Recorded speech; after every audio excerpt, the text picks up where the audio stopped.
नंदन गाओ हे कलियुग पावन कलिमय नाशन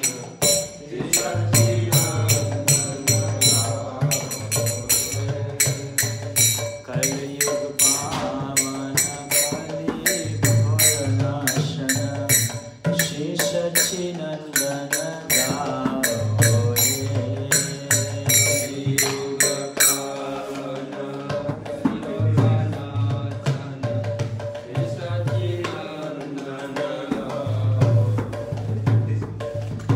गदाधर मादन निताय प्राणधन अद्वैत कपूजित घोरा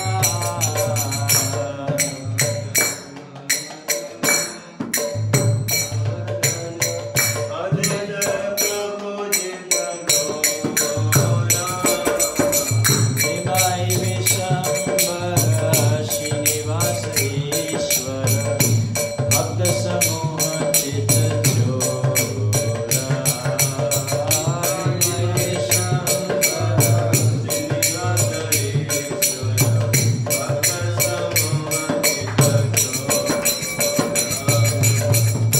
नदियस साधर मायापुर ईश्वर नाम प्रवर्तन सूरा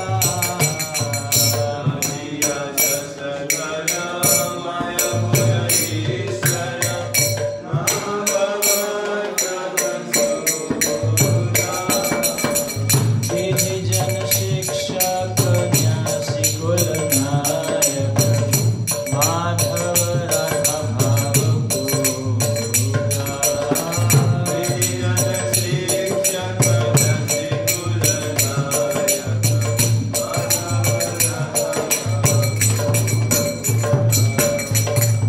सार्वभौम शोधन गजपति तारण रामानंद पोषण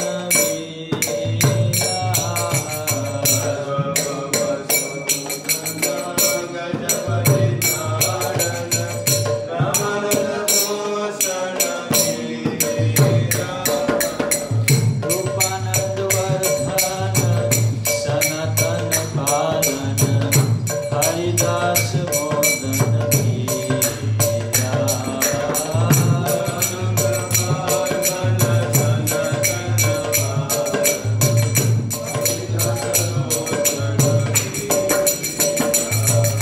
ब्रजरस भावन दुष्ट मत साधन कपटि विघातन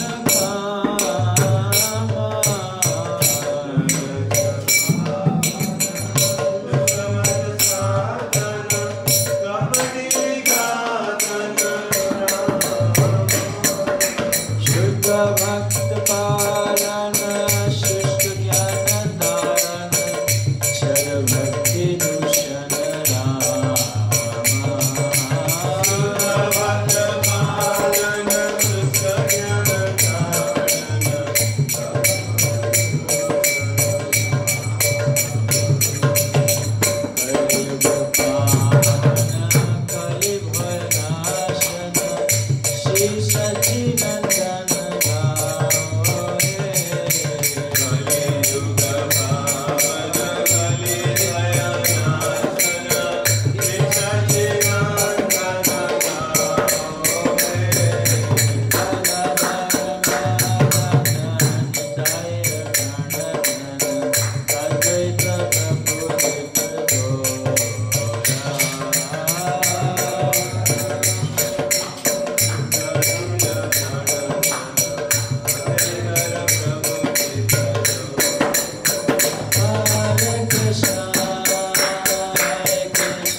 राम स्वामी शील प्रभुपाद की विष्णुपाद परमहंस परिवरिकाचार्य स्तोत्रस्य श्रीमद् भक्ति सिद्धांत सरस्वती ठाकुर गोस्वामी महाराज प्रभुपाद की जय। कोटि वैष्णव वृंद की जय।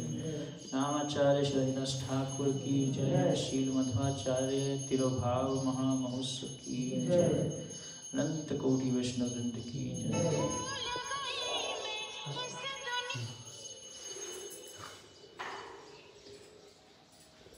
ओम ज्ञानतिमिरान्धस्य ज्ञानाञ्जनशलाकया चक्षुरुन्मीलितं येन तस्मै श्रीगुरवे नमः।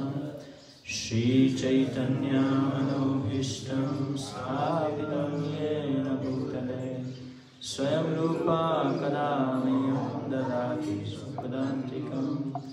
नमो विष्णुपादाय कृष्णपृष्ठाय भूतले श्रीमते भक्तिवेदांत स्वामिनिति नामिने। नमस्ते सरस्वती देवे गौरवाणी प्रचारिणे निर्विशेष शून्यवादी पाश्चात्य देशतारिणे। पांचकल्पतरुभ्यश्च कृपा सिन्धुभ्येव च पतितानां पावनेभ्यो वैष्णवेभ्यो नमो नमः। श्री कृष्ण चैतन्य प्रभु नित्यानंद श्री अद्वैत गदाधर शिवासादि गौर भक्तवृंद। हरे कृष्णा कृष्णा कृष्णा हरे हरे हरे राम राम राम हरे हरे। तो आज श्री मध्वाचार्य जी का तिरुभाव है। तो जैसा कि हम जानते हैं 4 संप्रदाय हैं वैष्णव संप्रदाय। पहला है ब्रह्म मध्व गौड़ीय वैष्णव संप्रदाय, दूसरा श्री संप्रदाय, तीसरा है रुद्र संप्रदाय और चौथा है कुमार संप्रदाय। ये चारों के चारों जो संप्रदाय हैं वैष्णव संप्रदाय हैं और इनके द्वारा जो है हम दिव्य ज्ञान की प्राप्ति करते हैं। तो हम जो है ब्रह्म मध्व गौड़ीय वैष्णव संप्रदाय का पालन करते हैं। हम गौड़ीय वैष्णव हैं। गौड़ीय वैष्णव संप्रदाय जो कि मध्वाचार्य जी से आ रहा है और अल्टीमेटली ब्रह्मा जी से आ रहा है। ब्रह्म मध्व गौड़ीय वैष्णव संप्रदाय। दूसरा है श्री संप्रदाय जो लक्ष्मी जी से आ रहा है।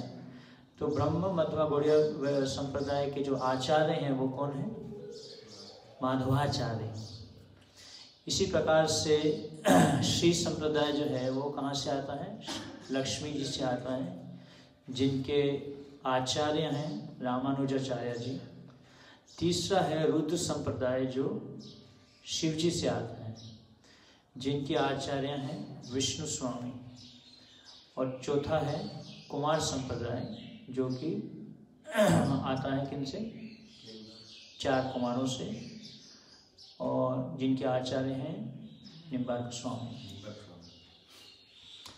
तो चैतन्य महाप्रभु ने जो है चारों संप्रदायों में से कुछ सिद्धांत लिए और जो गौड़ीय वैष्णव संप्रदाय जिसका हम पालन करते हैं, और चैतन्य महाप्रभु ने जो है हमें दिया अचिंत्य भेद अभेद सिद्धांत। अचिंत्य भेद अभेद सिद्धांत मीन्स जैसे कि आपके हाथ में पानी है, समुद्र का पानी। समुद्र का पानी आप कह सकते हैं कि मेरे हाथ में समुद्र है, लेकिन जो समुद्र का पानी कैसा है? क्वालिटी में तो समुद्र है, वो गुणों में समुद्र है, लेकिन क्वांटिटी में जो है वो समुद्र नहीं। उसी प्रकार से जैसे सूर्य की रोशनी अंदर आ रही है, हम उसको कहते हैं कि सूर्य आ रहा है। एक तरीके से सूर्य किरण के रूप में आ रहा है, क्वांटिटी के रूप में नहीं आ रहा, गुणों के रूप में जो है सूर्य आ रहा है, किरण के रूप में आ रहा है। तो इसी प्रकार से जो है जीव और भगवान में भी अंतर है। जीव जो है भगवान का अंश है, वो भगवान नहीं है, कभी भी भगवान नहीं बन सकता। तो इस सिद्धांत को चैतन्य महाप्रभु ने दिया। और जैसा कि हम जानते हैं कि जब बुद्ध आए तो भगवान बुद्ध ने जो है यह सिद्धांत दिया कि कोई भी भगवान नहीं है। उस समय यह सिद्धांत दिया गया। जो बुद्धिस्ट हैं इस सिद्धांत को जो है प्रचार करते हैं बुद्धिस्ट।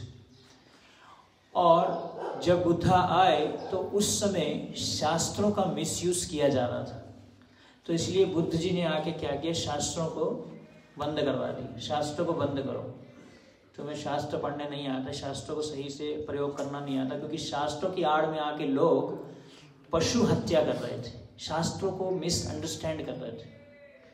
तो बुद्ध ने जो है आके शास्त्र को बंद कराया और क्या बोला, अहिंसा परमो धर्म, हिंसा मत करो, अहिंसा ही परम धर्म है। लेकिन अगर आप बुद्धिस्ट देखेंगे तो सबसे ज्यादा मांस वही खाते हैं।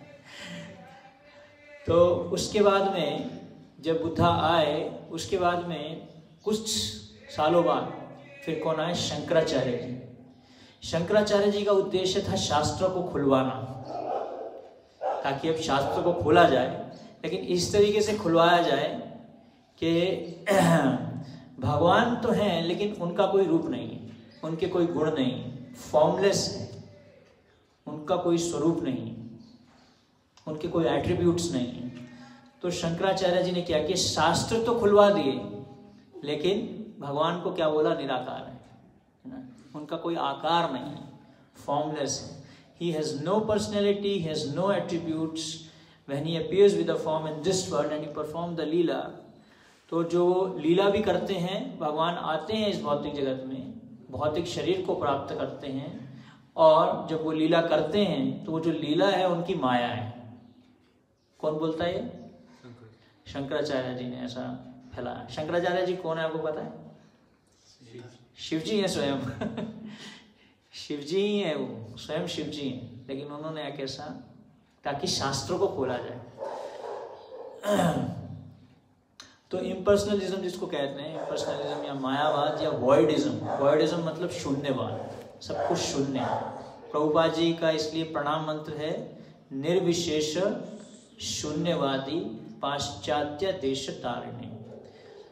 और उसके बाद में, बुद्ध के बाद में जो हैं, फिर धीरे धीरे वैष्णव आचार्य लाइक मध्वाचार्य, रामानुजाचार्य, ये सब आचार्य आए, फिर चैतन्य महाप्रभु आए, फिर उन्होंने जो है सही सिद्धांत दिया।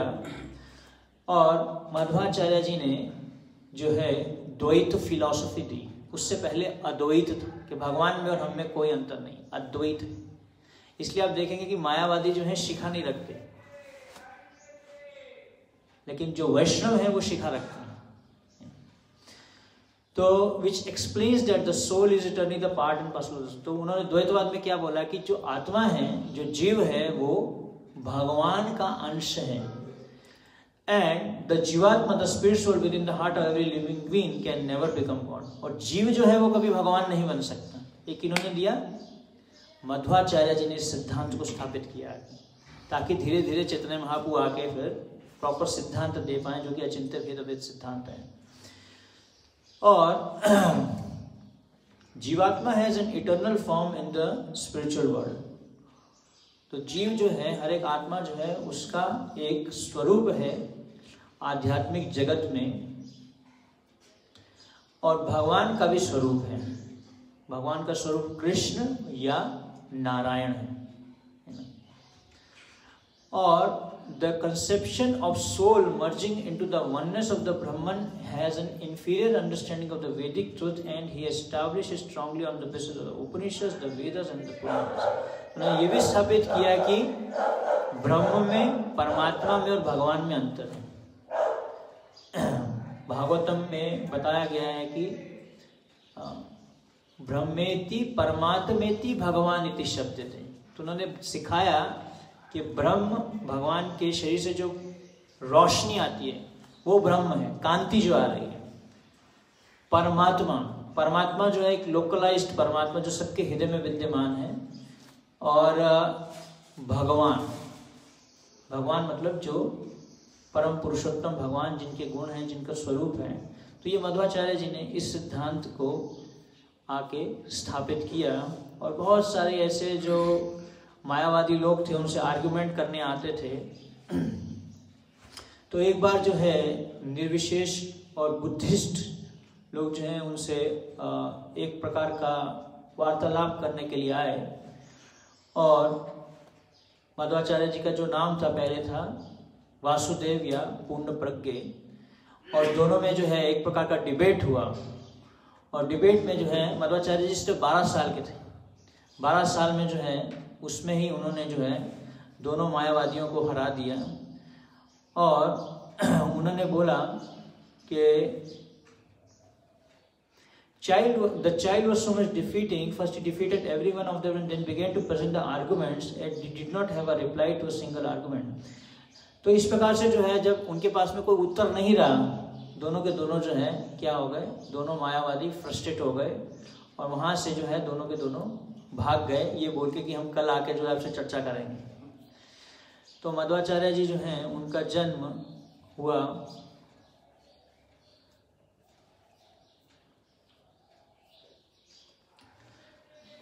परशुराम क्षेत्र करके स्थान है उडुपी के पास में पाजक क्षेत्र उडुपी में है ये स्थान।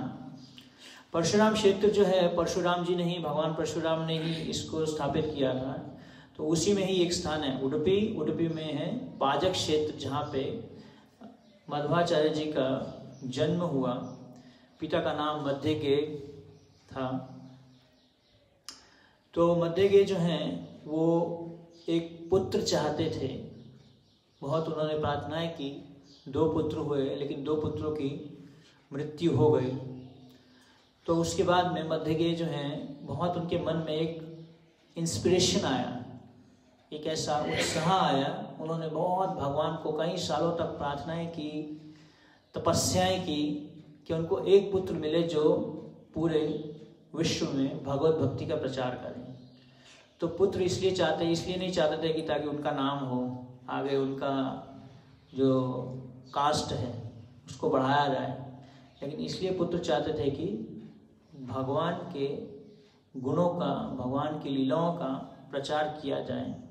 तो इस प्रकार से उनकी जो इच्छा, उन्होंने भगवान अनंतेश्वर मंदिर में जाके बहुत उन्होंने प्रार्थनाएं की। प्रार्थना करने के बाद में तपस्याएं की और इस प्रकार 12 सालों तक जो है वो तपस्या करने के बाद एक दिन पुजारी ने आके बोला कि मेरे हृदय में एक बहुत उत्साहवर्धक बात भगवान ने दी कि जल्दी ही आपका एक पुत्र होगा। और फिर मध्यगे के पुत्र हुए मध्वाचार्य जी, जो कि स्वयं हनुमान जी के अवतार हैं। उनको कहते हैं विंड गॉड, वायुपुत्र। मध्वाचार्य जी वायुपुत्र और भीम के अवतार हैं। और उनकी माता का नाम था वेदवती और उनका जन्म हुआ था दशहरा, जिस दिन भगवान राम ने रावण का वध किया था। तो एक बार क्या हुआ कि जब मध्वाचार्य एक छोटे बालक थे, बहुत ही छोटे थे, तो उनके घर पे एक व्यक्ति उनके पिता से जो है दिया गया जो लोन था वो लेने के लिए अपना पैसा वापस आया। तो पिता के पास में भी इतना पैसा नहीं था क्योंकि इस साल जो है फसल हुई नहीं थी। तो वो व्यक्ति बोला कि जब तक आप मुझे मेरा धन वापस नहीं करोगे मैं आपकी चौखट पे ही बैठा रहूँगा और यहाँ से जाऊँगा नहीं। तो पिताजी ने मध्वाचार्य जी को बोला कि अभी आप प्रसाद ले लो, क्योंकि ये जब तक जाएगा नहीं मैं तब तक खाऊंगा नहीं। क्योंकि जब गेस्ट आता है घर पे, पहले तो गेस्ट को खिलाया जाता ना, खुद तो नहीं खाया जाता।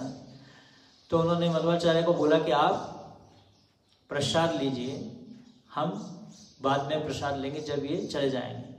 लेकिन मध्वाचार्य जी ने क्या किया, उस व्यक्ति को जो आया था पैसा लेने के लिए उसको घर के पीछे ले गए। वहाँ पे एक इमली का पेड़ था, बहुत सारे इमली के दाने लिए उस व्यक्ति के हाथ में दिए और थोड़ी देर में इमली के दाने सोने के दाने बन गए, सोने के कॉइन्स में परिवर्तित हो गए। और वो व्यक्ति बहुत खुश हुआ और उसने मध्वाचार्य जी के मध्यगे को बोला कि आपके पुत्र ने जो है मेरा सारा का सारा कर्ज था उसको चुका दिया है, और फिर वो वहाँ से चला गया। तो इस प्रकार से जो है मध्वाचार्य जी ने कहीं कहीं ऐसे चमत्कार किए। तो ये वाला पेड़ अभी भी उस स्थान पे है, पाजक क्षेत्र में। बहुत लोग वहाँ पे अभी इसकी पूजा करने के लिए आते हैं। तो एक बार मध्वाचार्य जी ने, एक सांप था, असुर था, वो असुर महाभारत में उसका नाम बताया गया है महिमान। तो वह जो है एक इसी पाजक क्षेत्र में ही रहता था और ये छोटा बालक वासुदेव जो है मध्वाचार्य जी का नाम वासुदेव था पहले। तो इसने क्या किया, a huge terrible serpent was there and Vasudev he just loved to go out and play in all different places. He had tremendous, तो उनमें बहुत शक्ति थी, वासुदेव में बहुत शक्ति थी। कैसे? भीम की शक्ति थी और वायु का तेज था, वायु की तरह उड़ के चले जाते थे और भीम की तरह शक्ति थी उनके अंदर में। तो उन्होंने क्या किया कि because he was so strong and sometimes T, तो उन्होंने इस सांप को जो है, इस सांप से जाके because of his fight with the snake little Vasudev was, हाँ उन्होंने जो सांप है उसका जो सिर था उसको अपने अंगूठे से ऐसे दबाया और उसको तुरंत ही उसका जो है वध कर दिया। लेकिन जब वासुदेव की माँ को पता चला कि मध्वाचार्य जी ने जो है एक सांप को मार दिया तो वो बहुत चिंतित हो गई। वो वहाँ पे उस समय नहीं थे लेकिन उनको खबर मिल गई। तो तुरंत बालक वासुदेव जो है उड़ के सीधा अपनी माँ के पास तुरंत पहुंच गए फ्लाइट लेके। तो इस प्रकार से उन्होंने सांप को मार के ये दिखाया कि वो स्वयं कौन है, भीम की शक्ति, और उड़ के चले गए ये दिखाया कि वो स्वयं हनुमान है। तो फाइनली जो है जब 12 साल के हो गए तो उन्होंने सोचा कि अभी मुझे जो है संन्यास लेना चाहिए और भगवान नाम का प्रचार करना चाहिए। लेकिन उनके जो पिता हैं मध्यगे, वो नहीं चाहते थे कि उनका जो पुत्र है वो संन्यास ले। उन्होंने बहुत तरीके से उसको बोला, माता ने भी बोला कि आप संन्यास मत लीजिए, आप घर पे ही रहिए, घर पे रह के भक्ति कीजिए। लेकिन वासुदेव जो है वो दृढ़ थे अपने इस विचार से। तो उनकी माता ने बोला कि अगर तुम संन्यास लोगे तो मैं अपना शरीर छोड़ दूंगी, और पिता ने भी ऐसा ही कुछ उनको बोला। तो उन्होंने अपनी माता को बोला कि अगर आप शरीर छोड़ दोगी तो फिर आप मेरे को कैसे मिल पाओगे। अगर मैं संन्यास लेता हूँ तो मैं कभी कभी आपको मिलने भी आऊँगा, लेकिन अगर आप मुझे यहाँ जबरदस्ती रोकोगे और फिर मैं जाके संन्यास लूँगा तो मैं कभी भी आपको मिलूँगा नहीं। तो ये लॉजिक उनको पसंद आ गया और तुरंत जो है वासुदेव चले गए और उन्होंने जाके संन्यास लिया और उनका नाम पड़ गया पूर्ण प्रज्ञ। इस प्रकार से जो है जब वो पूर्ण प्रज्ञ बने तो बहुत विग्रसली उन्होंने जो है प्रचार चालू किया और द्वैतवाद को फैलाया, हर स्थान पे द्वैत फिलॉसफी को फैलाया, और बहुत मायावादियों को भी उन्होंने जो है इस तरीके से हराया।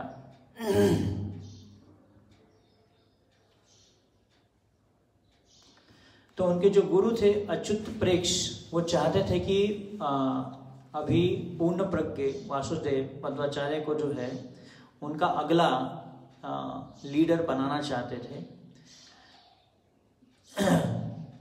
And he gave him the name of that Anand Tirth, and at that time he was called Madhva. तो पूर्ण प्रज्ञ जो हैं उनका नाम क्या पड़ गया, जब उनको मठ का मठाधीश बनाया गया उनको अभी नाम दिया गया मध्वा। And because Madhva was the name of Krishna, who is the worshipable Lord of this great personality, he favored this name above others, and from that times his principal name was Madhvacharya. क्योंकि ये माधव जो है वो किसका नाम है, भगवान का है, इसी कारण जो है उन्होंने ये वाले नाम को प्रिफर किया। मध्वाचार्य जी ने जो है भगवद गीता की जो कमेंट्री है, उन्होंने भगवद गीता की कमेंट्री भी लिखी, और मध्वाचार्य जी जो है स्वयं जाके व्यासदेव जी को मिले बद्रिका आश्रम में।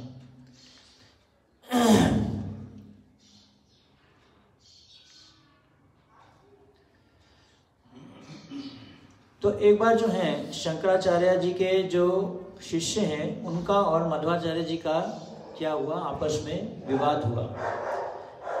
तो शंकराचार्य की जो शिष्य हैं उन्होंने बोला कि आप लोगों के पास में तो भगवद गीता की कोई कमेंट्री ही नहीं है, शंकराचार्य ने तो शारीरिक भाष्य दिया है, आपके पास में क्या है। तो मध्वाचार्य जी ने बोला कि ठीक है, मैं जाके जो है स्वयं भगवद गीता के जो ऑथर हैं उनकी मैं आशीर्वाद लेना चाहता हूँ और मैं फिर भगवद गीता लिखना चाहता हूँ। तो इसलिए मध्वाचार्य जो हैं बद्रिका आश्रम की तरफ चल पड़ते हैं। और अभी भी बताया जाता है कि व्यासदेव जी जो हैं बद्रिका आश्रम में अभी भी हैं, अभी भी प्रेजेंट हैं। और मध्वाचार्य जी जाते हैं और वहाँ पे जो हैं व्यासदेव जी को मिलते हैं। लेकिन जब मध्वाचार्य जी अपने शिष्यों के साथ में जा रहे होते हैं तो उनके साथ तो एक लेवल तक आके वो शिष्य को बोलते हैं कि अभी आप लोग यहीं रुक जाओ, इससे आगे मत आना। लेकिन उनमें से एक शिष्य होता है जिसका नाम होता है सत्य तीर्थ, वो फिर भी मध्वाचार्य जी के साथ जाता रहता है और जाता रहता है। जब मध्वाचार्य जी आदि बाड़ी पहुंच जाते हैं ऊपर जाके, उससे आगे कोई भी मनुष्य नहीं जा सकता। तो मध्वाचार्य जी क्या करते हैं, उसको उठाते हैं और उड़ा के वापस वही ले जाते हैं जहाँ पे सभी शिष्य हैं, उसको वहाँ छोड़ के फिर वापस चले जाते हैं और जाके जो हैं ऊपर व्यासदेव जी को मिलते हैं। और व्यासदेव जी जो हैं उनको आशीर्वाद देते हैं कि आप भगवद गीता की जो कमेंट्री है, भगवद गीता की कमेंट्री आप लिखिए। तो इस प्रकार से जो है मध्वाचार्य जी व्यासदेव जी को मिलते हैं।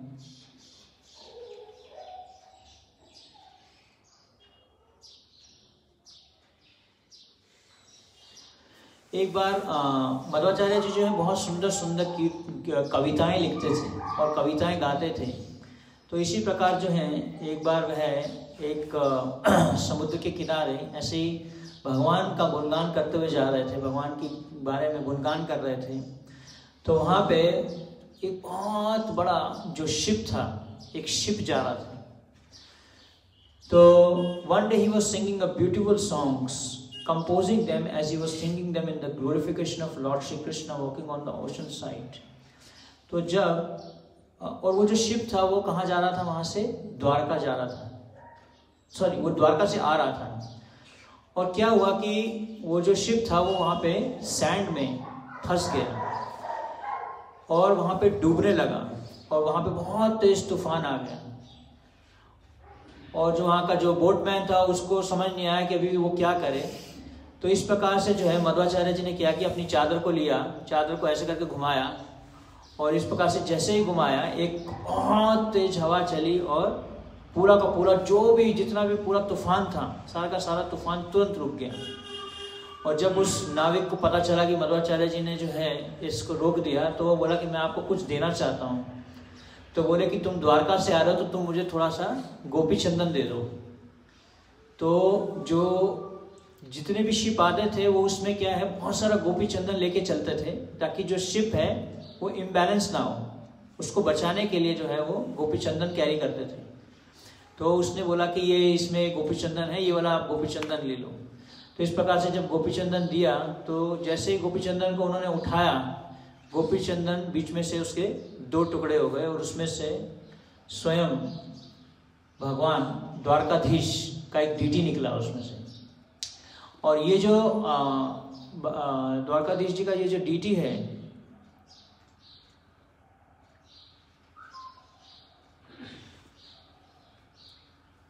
अभी ये उडुपी कृष्णा के नाम से जाना जाता है। और जब द्वारका में भगवान थे तो वहाँ पे माँ देवकी ने भगवान को बोला कि तुमने जो है बचपन में तो आप हमें छोड़ के चले गए, लेकिन हमने कभी भी आपका बाल गोपाल रूप नहीं देखा। तो इसलिए भगवान ने क्या किया, अपना जो है बाल गोपाल रूप एक उसका एक डीटी जो है उस समय दिखाया और वो रुक्मणी देवी को दिया। और ये वही डीटी है जो अभी उडुपी कृष्णा के नाम से जाना जाता है। तो इस प्रकार से मध्वाचार्य जी ने जो है बहुत प्रकार के अलग अलग प्रकार के लीलाएं भी की। मध्वाचार्य जी जो हैं खाने में बहुत ज़्यादा, अगर उनको कोई खिलाता था तो बहुत ज़्यादा खा जाते थे। एक बार किसी ने उनको जो है ट्रैवलिंग कर रहे थे, किसी ने उनको 200 केले दिए थे, तो उन्होंने उनको बोला कि इसमें से आप जितना खाना है खा लो। वो 200 के 200 केले ही खा गए। एंड एक और बार भी क्या हुआ कि लेकिन उनको इंडाइजेशन नहीं हुआ उसको खाने के बाद में। सब लोग चेक कर रहे थे कि इंडाइजेशन होता है या नहीं होता है। 200 केले खाए लेकिन इंडाइजेशन तो नहीं हुआ।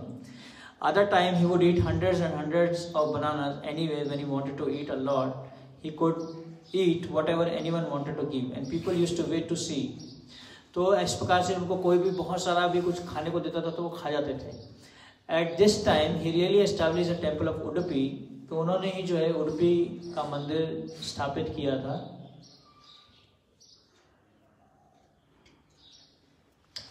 एक बार जो है मध्वाचार्य जी एक जंगल से जा रहे थे, तो वहाँ पे जो वहाँ का राजा था, उस राजा ने एक नियम बनाया था कि जो भी इस जंगल से जाएगा उसको जो है यहाँ पे खुदाई करनी पड़ेगी, और जो एक सरोवर बनाना चाहता था।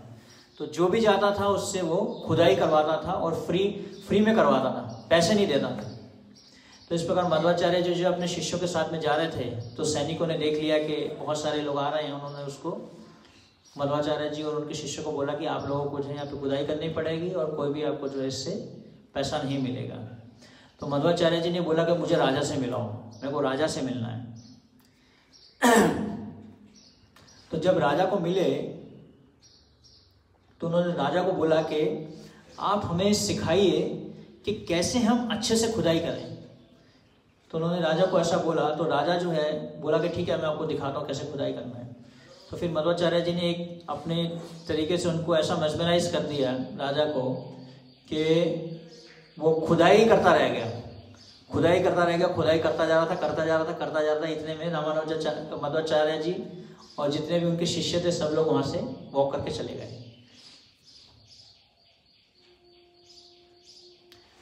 तो जब मुगलों का रूल था भारत में, and there was one river and the Hindus were not allowed to cross the river, and the son of the king of the Mughal from Delhi was actually stationed on the other side. तो मुगलों का एक पुत्र था जो नदी के दूसरे साइड में रहता था। तो हिंदुओं ने मध्वाचार्य जी को बोला कि आप उस साइड मत जाइए, नहीं तो जो सैनिक लोग हैं आपका वध कर देंगे और आपको अरेस्ट कर लेंगे। तो वही हुआ, उन्होंने जो है मध्वाचार्य जी और उनके शिष्य को जो है अरेस्ट कर लिया और उन्होंने बोला कि मुझे जो है राजा से मिलाइए। तो जब वो राजा को मिले तो मरने से पहले उन्होंने जो है राजा को मिलाया। तो राजा उनको मिला और राजा ने बोला कि तुम्हें बिल्कुल भी डर नहीं है क्या मृत्यु का। तो फिर मध्वाचार्य जी ने जो है उनको बहुत सारी गीता की ऐसी फिलॉसफी बताई। उसके बाद में राजा जो है उनका शिष्य बन गया, उनसे कन्विंस हो गया। Do you know who are you, do you know you are about to die with all your disciples. तो मध्वाचार्य जी ने बोला I am not afraid of death, मैं मृत्यु से डरता नहीं हूँ। और फिर मध्वाचार्य जी ने बोला कि you cannot kill the soul, तुम मेरी आत्मा को तो मार नहीं सकते। That same divine God who has created you, He has created me and I am doing this work, so why should I fear death? तो जिस भगवान ने तुम्हें बनाया है उसी भगवान ने मुझे बनाया है, तो मुझे मृत्यु से डरने की कोई भी परवाह नहीं है। तो इस प्रकार से जो है जो राजा था वो उनसे बहुत ही आकर्षित हो गया और इस प्रकार से उन्होंने मध्वाचार्य जी को जो है छोड़ दिया। एक बार दोबारा जो है मध्वाचार्य जी बद्रिका आश्रम में गए व्यासदेव जी को मिलने के लिए। तो इस बार जो है व्यासदेव जी ने उनको आशीर्वाद दिया कि आप जो है महाभारत की कमेंट्री लिखिए। और उसके बाद में जो है मध्वाचार्य जी ने महाभारत पे कमेंट्री लिखी।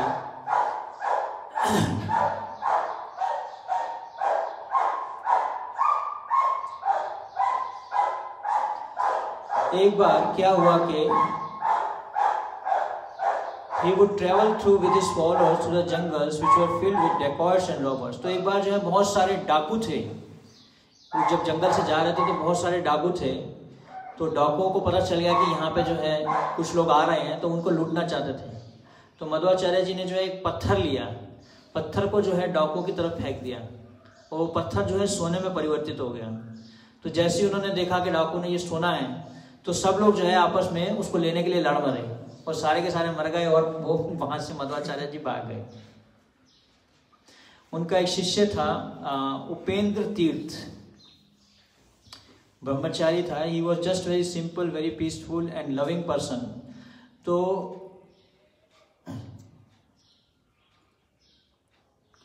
Upendra Tirth, right in front of all the devotees, he grabbed a sword from one of them and started fighting and defeated all hundreds of them. And everyone was just struck with wonder how he could. He never knew how to fight. How could he do this? Then they looked at Madhva and he was smiling, and they realized that Madhvacharya is Bhima and he actually empowered his disciple to defeat them. तो एक बार बहुत सारे जो ऐसे डाकू लोग जो है उनको मारने के लिए आए थे, तो इसलिए एक शिष्य को जो है उपेंद्र तीर्थ थे, वो उन सब से जो है उन्होंने युद्ध किया, उन सबको तलवार से मार दिया, जबकि वो एक बहुत ही साधारण बालक की तरह था। लेकिन जो मध्वाचार्य हैं उन्होंने उसको ऐसे शक्ति प्रदान करी और इस प्रकार से जो है वो उसको मार पाया। एक बार और भी जो है सत्य तीर्थ ने क्या किया कि उसको जो है एक बार चीता उसको खाने के लिए आया, and the tiger leaped on him. उसने उसके ऊपर कूदा और अपना मुंह खोला और जब उसको खाने ही जा रहा था तो मध्वाचार्य जी ने क्या किया, जो चीता था उसके यहाँ पे उसको घूसा मारा और टाइगर जो है वहाँ से भाग के चला गया, डर गया और भाग गया वहाँ से। तो इस प्रकार से मध्वाचार्य जी ने जो है बहुत सारे ऐसे लीलाएं की। जब वो 80 साल के थे तो वो प्रवचन कर रहे थे अनंतेश्वर आश्रम में बैठे हुए, और एक उपनिषद है ऐत्रेय उपनिषद, उसके ऊपर में प्रवचन कर रहे थे। प्रवचन करते करते उन्होंने बोला कि जब मैं इस जगत से जाऊंगा, when I leave this world I am going to go to live in Badrika Ashram to live with my गुरुदेव। तो उन्होंने बोला कि जब मैं ये भौतिक जगत को छोड़ूंगा तो मैं अपने गुरुदेव व्यासदेव जी के साथ में रहूंगा और फिर आप लोग मुझे कोई भी नहीं देख पाएगा। तो इस प्रकार से जो है ऐत्रेय उपनिषद पे प्रवचन कर रहे थे। प्रवचन करते करते उन्होंने जो है भगवान कृष्ण का गुणगान करना चालू कर दिया। उसी पत्थर पे बैठे बैठे एकदम से जो है उनका शरीर वहां से गायब हो गया। तो उन्होंने जो कपड़े डाले थे और जो माला पहनी थी, वो माला और जो कपड़े हैं वो वहाँ पे गिर गए, और इस प्रकार से जो है मध्वाचार्य जी इस भौतिक जगत से उनका तिरोभाव कहेंगे या डिसअपियर हो गए।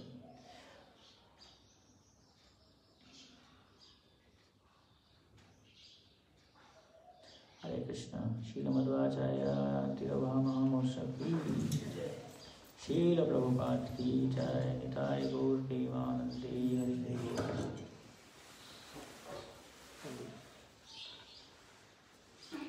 Stories, more stories.